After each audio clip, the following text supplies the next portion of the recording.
So good morning, good morning, good morning. Andito na naman ang inyong Tito Vinci for another morning episode of Tito Vinci's Motovlog. Alright, so time check, 7:30 sa ating dash clock. It's 5-minute advance. So it's 7:25 in the morning. Kakahatid lang natin kay wifey. So pauwi na tayo. And naiisip ko kung dadaan ako ng alam niyo na yung favorite spot natin ng pagmomotor na pinakamalapit sa atin ay Marilake. So inisip ko punta ako ng Marilake, guys.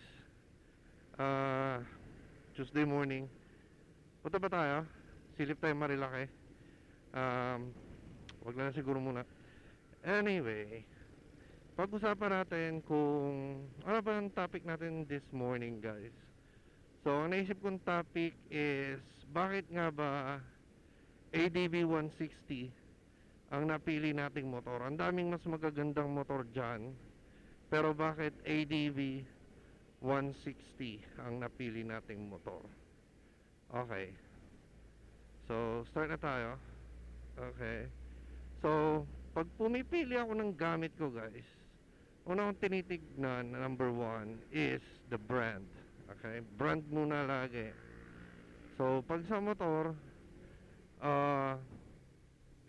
Honda, Yamaha, Suzuki, Kawasaki, yan, KTM, Ducati, BMW, yan yung mga tinitignan kong brands. Okay, however, masyadong mahal yung mga Ducati tsaka mga BMW na yan. And hindi natin kailangan ng sobrang lakas na motor. Okay, ang kailangan natin magagamit sa everyday lives.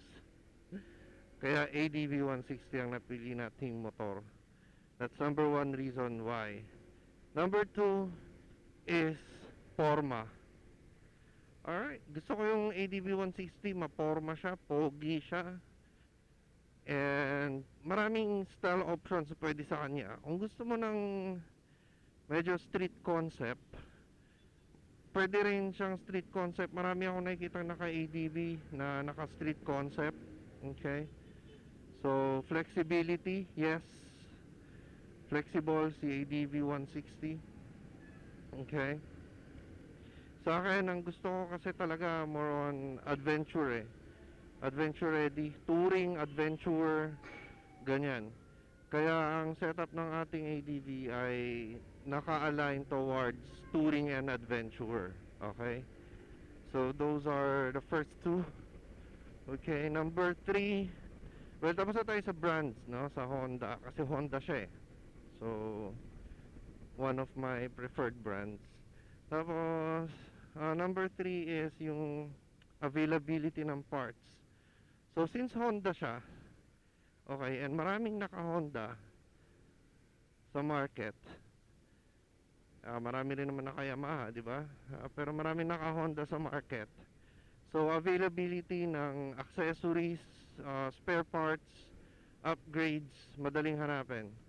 Actually itong si ADV, hindi naman lahat, pero yung mga parts niya, nakakabili ako sa Shopee. Tapos yung iba sa Facebook, nagsearch lang sa marketplace, tapos nakakakita ako, ganyan. So yun ang number 3, top 3 reason natin. Okay, let's not talk about the price kasi I'm not after the price and the fuel economy. Yes, Hondas are designed for fuel economy, pero since medyo upgraded yung ADV natin, so medyo suffered yung fuel economy natin. No, hindi ako nakakarga ng makina, nakapanggilid ako, and yung panggilid set ko is high revving. So expect mo na pagka ganun yung set mo is medyo mataas yung ano niya, fuel consumption. Okay, so ayun. What other reasons pa ba tayo naka ADV? Mataas siya. Okay, and okay, yung size niya pala, okay, i-generalize na lang natin siya as the size of the motorbike. Okay, So ganito yun guys. I'm 5'10" and medyo may kalakihan ng tsuhin nyo. So kailangan ko ng medyo malaking motor. Okay. And si ADV is just enough for my size. Okay,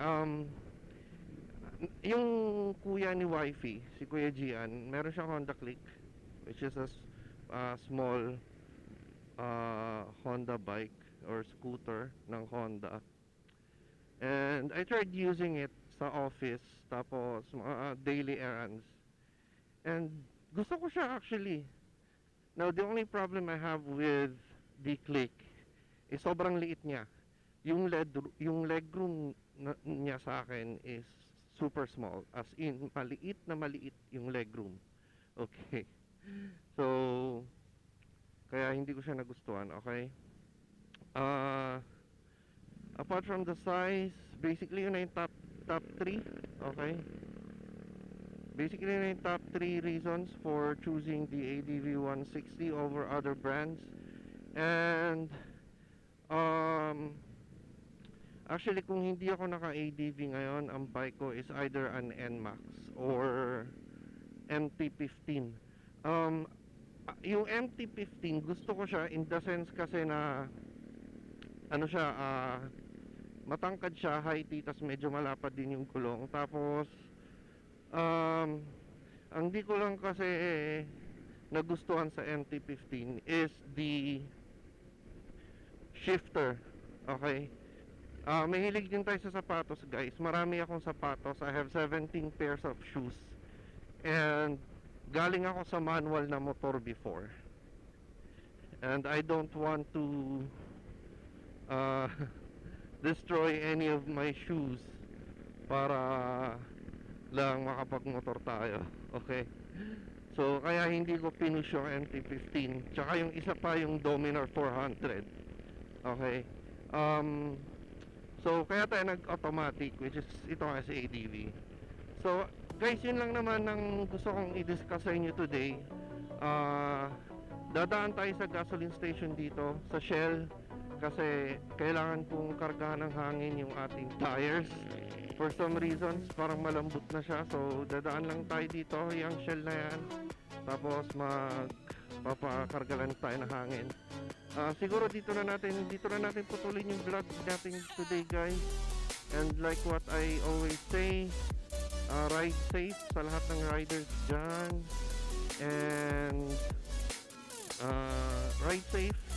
Kalmahan lang natin ang pagmamaneho. Mainit ang panahon, huwag tayo magpadala sa init ng panahon. Keep your head cool.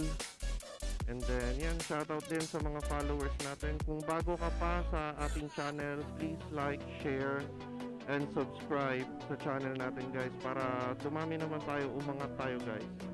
And ayun lang guys, see you again sa next vlog. And ride safe. Bye-bye!